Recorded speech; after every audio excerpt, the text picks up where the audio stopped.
Today, let me review what we have done so far. At the beginning of this definite integral, I introduced this notation, meaning of this notation. This notation represents a number. It could be positive and negative. It could be 0. That number represents the signed area underneath the curve to the x-axis, right? And next question is that what do we really mean by area of a region that has a curved boundary? If it's a straight line, it is all coming from rectangle. You can use, chop it up into pieces, and we understand everything that's made out of straight line using rectangle. But how about the curved boundary?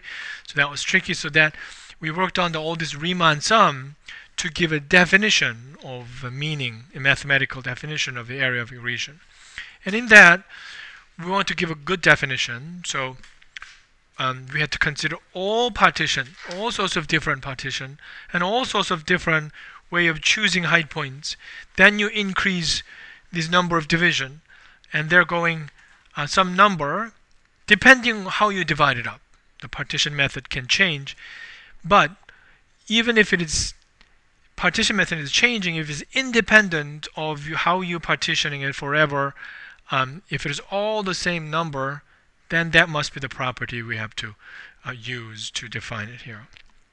So if this limit does not depend on your partition method and height points, it is all the same number, and we say this area in definite integral is defined. So this is mathematical version of a definition of a definite integral or assigned area. So but not only for that, the Riemann sum are used to compute all these physical quantities later. So you need to understand how this Riemann sum looks like, all right?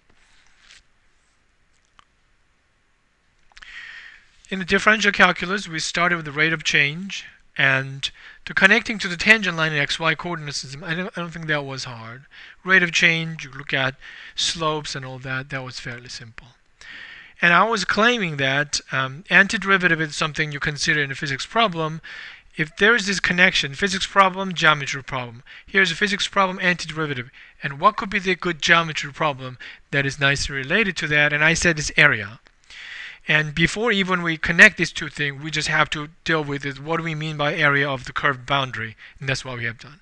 Today, I introduced these two connections. So what is this connection in here? When I introduced these two connections, there was no difficulty. Almost everyone, oh, that's a rise over, run. That makes perfect sense. Rate of change. But here, it wasn't that clear. If you think about it, it's not that easy to make this connection. So that connection is called fundamental theorem of calculus. Sounds like a non-trivial thing, right? It's a theorem. So I'm introducing the statement. This is your first exercise. You go ahead and state this statement. Easiest exercise. And when you state things like this, always pay attention to hypothesis. Don't just write down the result. Write down what the hypotheses are. What is this? What kind of function is it? And what is the condition they have? Now what is the conclusion?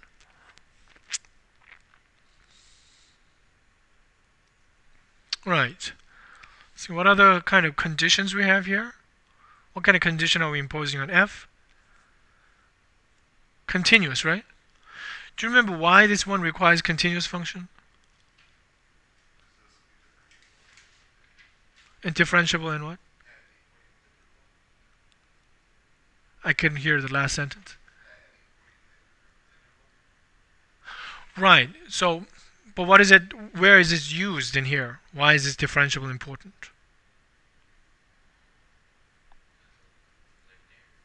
What? Couldn't hear you. Any theorem that we learned recently? Actually on Wednesday. Some theorem that requires function to be continuous. I thought it was a homework problem. Stating this theorem, right? TICF. Who remember TICF? Theorem of integrability of what kind of function? Continuous function, right? If a function is continuous, then this exists, right? This definite integral, the whole Riemann sum exists. Doesn't matter what partition you do, it's going to go to the same number. That's why it's there. And this part in here assumes that suppose you have antiderivative in your hand. I have a formula for antiderivative f of x. Okay, so it's assumption. Then left-hand side is area, right? Right-hand side is antiderivative. And before, it wasn't clear what the connection was, but fundamental theorem calculus says they are connected through this equation, right? This area is actually difference of the values of antiderivatives, right? It doesn't explain what the really nature of this connection is. It just says that these two things magically become the same. Two different problems, area underneath the geometry problem and velocity and position. What does it got to do with each other? It's magical formula. All right, so I'll explain a little bit more about what's behind this, but let's get used to this formula and do some calculation. It's really magic. So first, let me introduce this notation.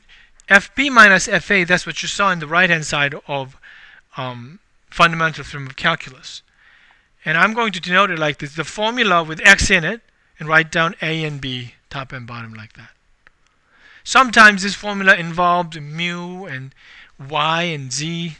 If so many letters are involved, like usual in engineering physics problem, you have to specify which one is you're going to evaluate sometimes. So you write down x in there. But if x is the only letter, or if you clearly understand that's what it's supposed to be evaluated, then you can just write number like that. So instead of writing FP minus FA, if you use this notation, you will see it's quite convenient notation.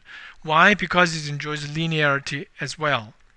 So if you have complicated expression inside there, you want to plug in b there, you want to plug in a there, and subtract off. That's the same as split this one and look at the simpler functions, and then evaluate b and a and subtract it later. That's linearity. This operator is kind of distributed over addition subtraction.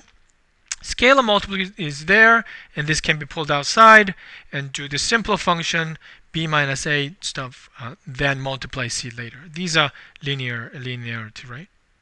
Okay, we're going to use this notation to state this theorem with this notation. So I can write down f of x, right? That's antiderivative, right? So it's any antiderivative, it's an unantiderivative. Doesn't matter which one you use. You're going to end up at the same number, even though its antiderivative is different. And then you have to, put around this bracket, write down a down there and b up there. Is that right? If you choose a different antiderivative and it involves constant c, right? Then do you see that as you subtract that off, those constant disappears, right?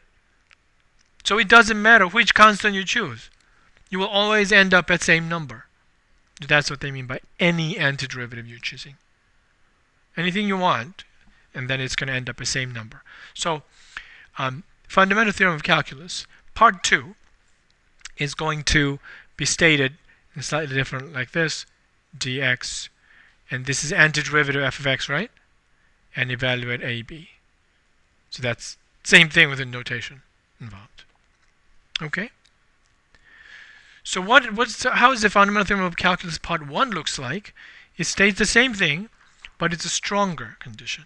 It does not assume its existence of antiderivative.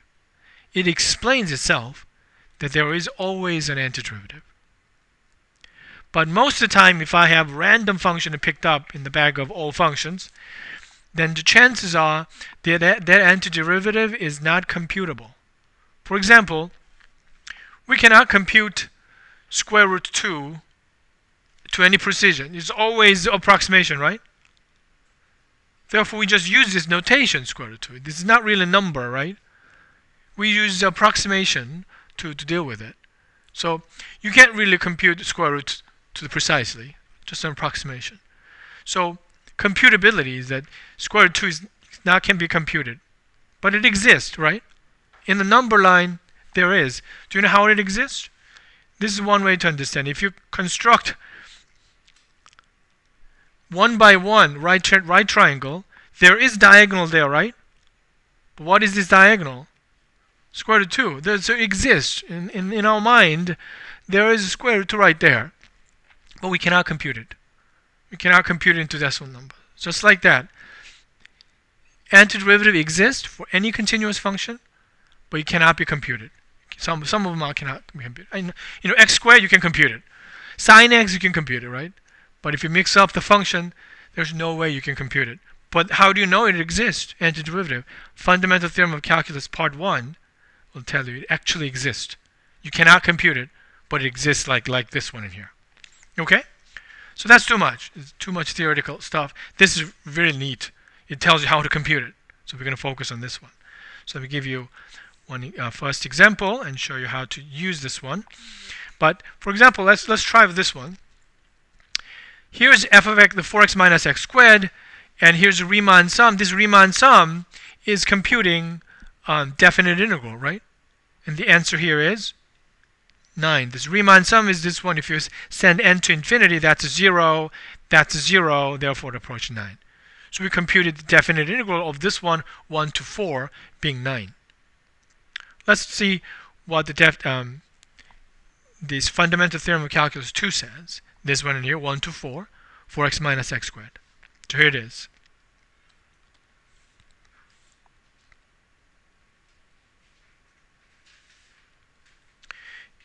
Definite integral from 1 to 4. Here's a 4x minus x squared dx. What does that represent? Area underneath the parabola. Remember? Area underneath the parabola. This parabola looks like this, and one here like that. This is where 4 ends. I think I still remember. So that's how the parabola looks like over 1 to 4. And we're computing this area. Okay? But what the fundamental theorem of calculus says is that you compute the antiderivative of this one and put it in here, in the bracket, right? And write down these numbers. What are the numbers? 1 and 4, right? Correct? Okay. Difficult part is antiderivative. What's antiderivative of 4x? All right, let's 4 is there. If you work on x part, is 1/2 x squared. Is that right? So altogether is 2x squared, correct? Fair enough? That's the antiderivative of 4x. How about x squared? 1/3 x cubed. So that's the antiderivative. When you calculate this antiderivative one at a time, you actually use in your mind the linearity of the antiderivative operator, indefinite operator, right? Integral operator. Well, you have to understand that you can't just do, oh, I'm going to integrate antiderivative of this one and that one separately and multiply it like this, right? That would be wrong. You can't do that. Linearity does not allow you to do that over product of functions. Only product of scalar to the function or addition, right? You have to understand that. So let's look at this part in here. You can plug in 4 in there, calculate, and 1 in there, everything calculate, and subtract of it. That's the meaning of this one here, right? You can do that, but you can use linearity as well. So this bracket operator separates like this. You can do distribute the bracket operator like that. Does it look like linearity over addition? Then this is a constant multiple, right? And you can factor that out. 2 x squared, 1 to 4, 1/3 constant multiple. It's out. X to third, 1 to 4. Good? So what is that? That's easy to compute. It's 16, right? X squared minus 1 minus 1/3. How about this one? 4 raised to the 3rd power minus 1, the 3rd power, right? So whatever this is, you compute that in. What is the answer? Anybody remember the answer?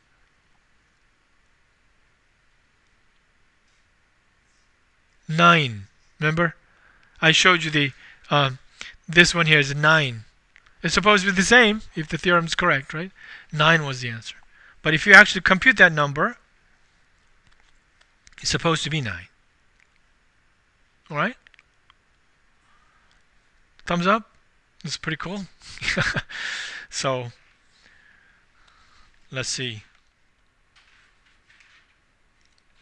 So now let me explain why these two things are connected. Areas that's definite integral. What on earth has it got to do with the antiderivative? Why is this the calculating the correct things?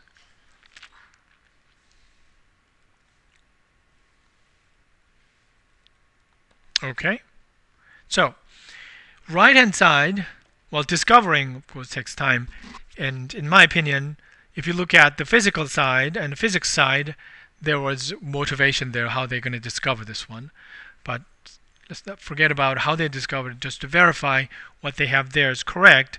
And we're looking at this statement FB minus FA in the right hand side of the equation, right? In which value theorem? I introduced several value theorem. Which value theorem involves this formula? FB minus FA. Intermediate value theorem? Extreme value theorem? Mean value theorem? That was it. Value theorem, that's all I have. Which one is it? Mean value theorem has something like this, right? But it has actually something in the denominator. What is it? B minus A. What's in the right hand side of the mean value theorem? F prime, the derivative of this guy, right, is denoted as little f, right? Not f prime. Derivative of capital F is little f. That's the antiderivative relation, right? And what's inside that function? C. And we don't know about C in general. We only know it happens in between A and B. That's all we know, right? Okay, that's mean value theorem. It came from slope and all. But I'm going to turn this around and give you a different geometric interpretation. What if we solve this one for FB minus FA, such that that's the thing that you see in FTC, right? Fundamental theorem. So what is that? FC times B minus A. No problem. It's the simplest algebraic thing you can do.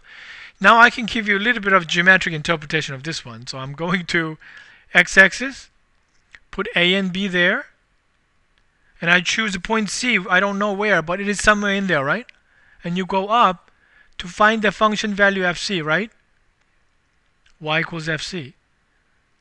Now if I draw this much, what does this FC times B minus A represent? Area of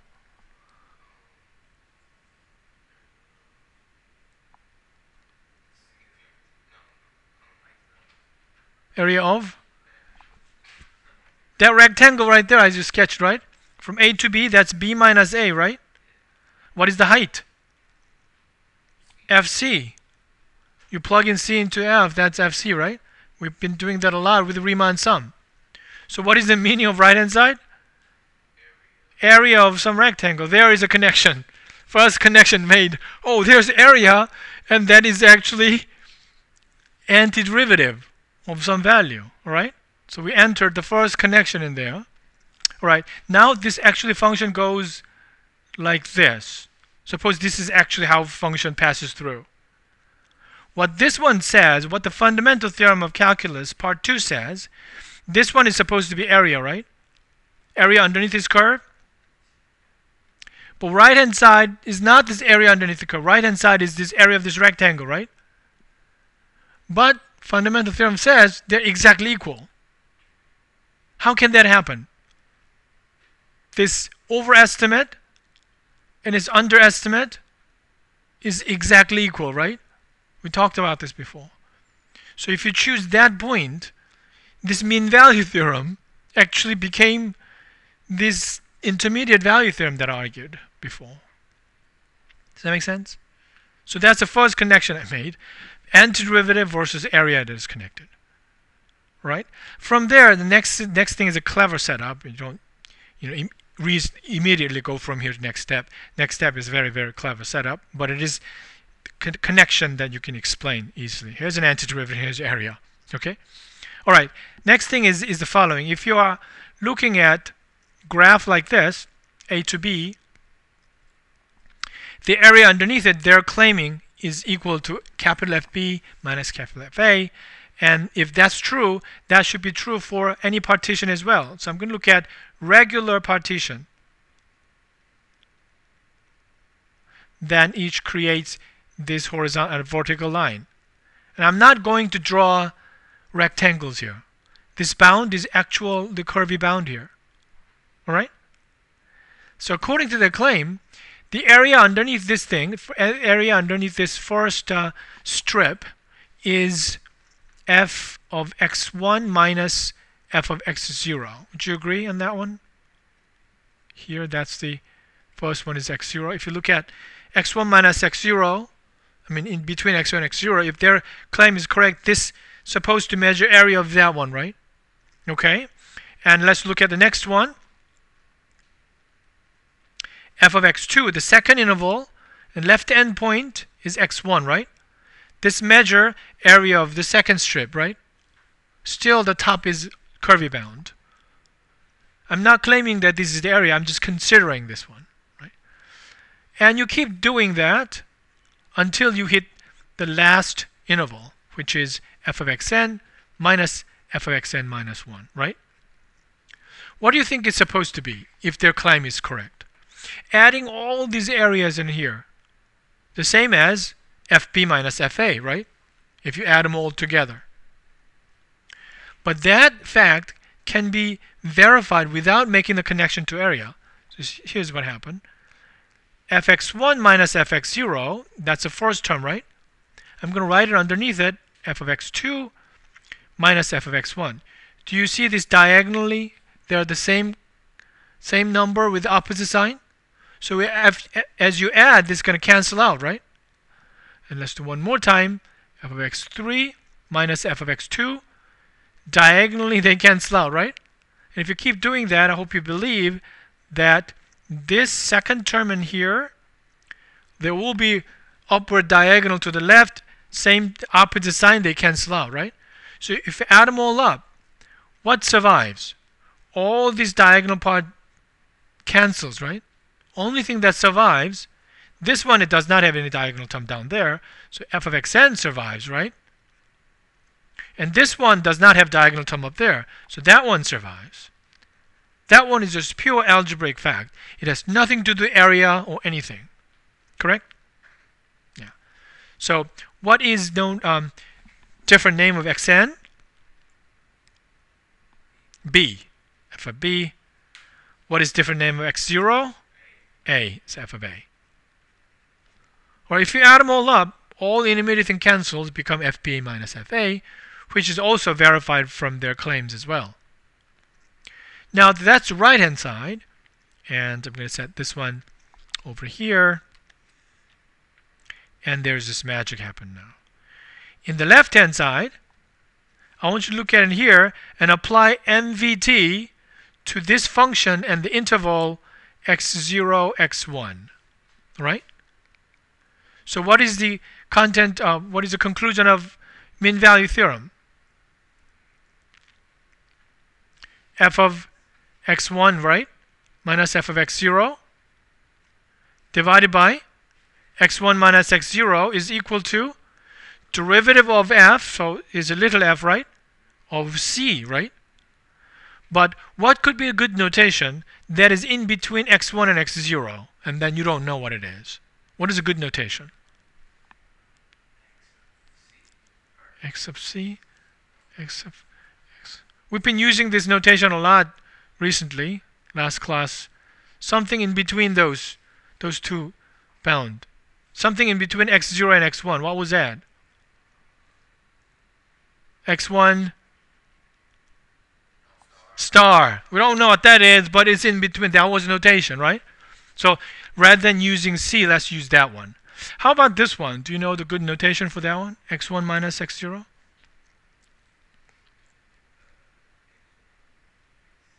Triangle? Triangle? Delta x1. Delta x1 was the length of a first interval, right? That's that. So let's rearrange it. What do you get? F of x1 minus f of x0 is f of x1 star times delta x1. Do you remember this guy? F of x1 star times delta x1? Yeah. Your answer. Okay. How about the second one? F of x2. F of x1. What can we do about this one? Quite similar thing, right? It just the index is different.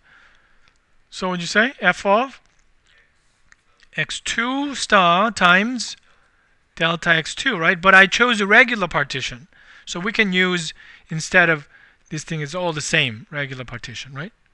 Let's do that. All right. So dot dot dot, conclusion is the left-hand side is now this term. Before you cancel it, you can rearrange it. It looks like f of x1 star times delta x, right? Second one is f of x2 star times delta x. You go all the way to the right-hand side at the last term, fxn star delta x, right? But what was the right-hand side? We calculated. It was fb minus fa, right? It is not approaching. It was equal. It is not approaching anything. It is exactly equal because of this mysterious choice of star coming from mean value theorem. All right? So I'm going to rewrite this one with sigma notation. How does the sigma notation looks like? Sigma k equals 1 through n f of x k, because it's all repeating like that, delta x, right? Is not approaching, but is equal to fb minus fa, right?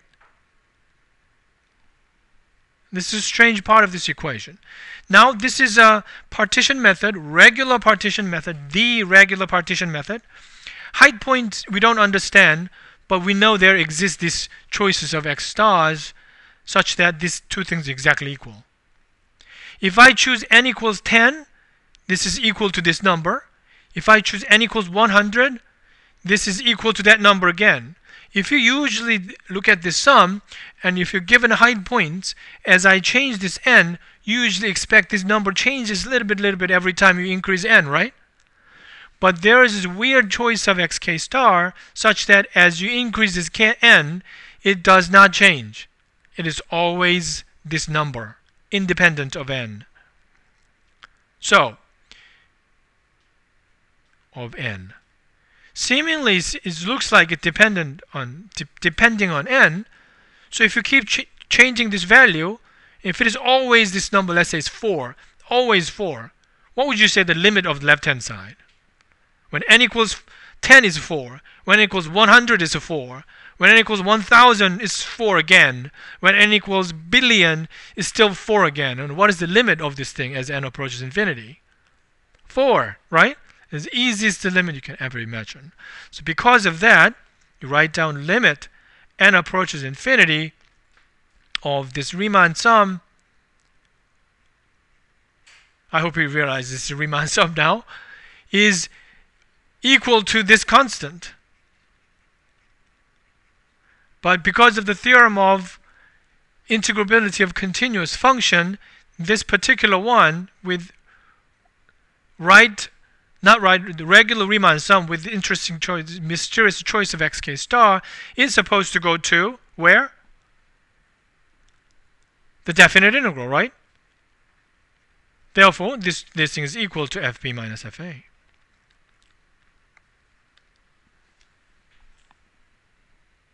All right. This part is technical, but where is this area is connected to the antiderivative is actually a reinterpretation of the mean value theorem. Right? That's it. Now you know this magical conclusion and why the magic works. So here's another way of looking at this problem. It's a physics way of looking at this problem.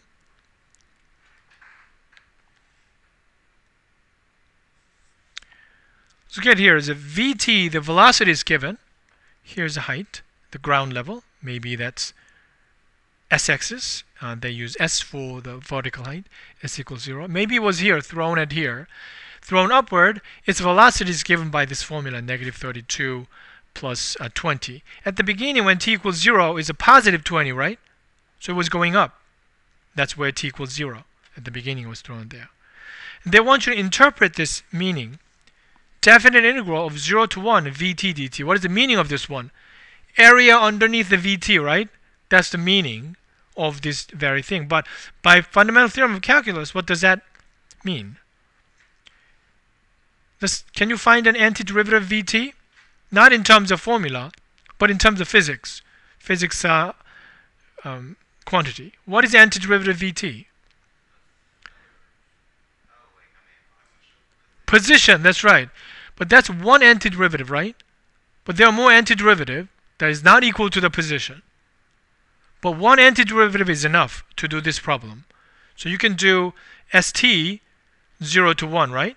That's an antiderivative. So it'll work. So what is it? S of 1 minus S of 0. So S of 1 is a location, position after 1 second. S of 0 is a position at the beginning. Suppose S1 was over here. This is where t equals 1. This doesn't mean that it went from here to there straight. It is only saying that at t equals 0, it was here, and we close your eyes, don't know where it is. When you open our eyes after 1 second, it was there, right? That's all that measures. So it only takes the difference between the coordinates, right? It doesn't mean it actually went from here to there. If you actually calculate this one carefully, this one rises. At 1 second, what t equals 1, what is its number? Like a negative 12, right? Negative means it's coming down, right? It wasn't actually rising, it was actually up there. Change the direction, it was coming down. So this doesn't really measure distance it traveled, but it's displacement. That's the word they use. Displacement. Right? So what is the meaning of this one? Geometrically, if you sketch the graph of y equals vt, this measures the area underneath it, but that area now is a new interpretation in physics is displacement. And that's the interpretation. So that's what fundamental theorem is telling you, but you can also interpret this one using instantaneous analysis, actually give a kind of physics proof of the fundamental theorem of calculus. So here's how it works. This is physicist argument. It has, in mathematician's point of view, it has a little bit of gap. It's not rigorous logic, but it just works in the physics and it's accepted there. This is time axis, right? This is rising up and down. It's a time axis, and they divide regularly, regular partition. So we're looking at one moment in tk, right? We looked at this partition again. And you use this formula and measure the velocity at that moment. So we have velocity in there. And this is like a millionth time interval subdivided. And physicists assume, velocity here and velocity before, moment is like millionth second apart. They're not really different. You can't change that dramatically in the physical world. So they're pretty much the same. But in fact, they're slightly different. And they ignore it. Because it's so close to each other, over that very short period of time, we're going to assume this one was traveling in a constant speed. How do you calculate the displacement of constant speed? Is a speed that we assume is a constant during that period of time, multiplied by time interval, right? You're moving 100 miles per hour for 30 minutes and you go 50 miles. You multiply that, right? That's the idea. But as soon as you multiply in the graph, it means it's area of the rectangle, right? So it has a two interpretation. It's actually how much it moved, displacement, but it can be interpreted as in the graph y equals t-axis in here. Graph underneath it, it's the area of the rectangle. So this is a tiny displacement over the time period t. So if you add them all up, all million pieces you divided there, you're adding this displacement and that displacement and add them all up, and they believe that's the displacement they were looking for. Not exact, but it's approximately the same. And the claim that this will actually approach as n approaches infinity, there's a little logical gap in there. You have to carefully analyze it, why it works. But if you assume that, and it's a Riemann sum, right? It's a Riemann sum, so therefore it goes from 0 to 1, vt dt. That's what this one measures, but physical intuition says that must be the displacement. So what is the displacement? And the relationship between these two things was the antiderivative. Therefore, it's a fundamental theorem as explained in the physical context. We call this actually physical proof. That's the term they use. So this is a physical proof with a little bit of gap in mathematical taste. Alright? You're free to go.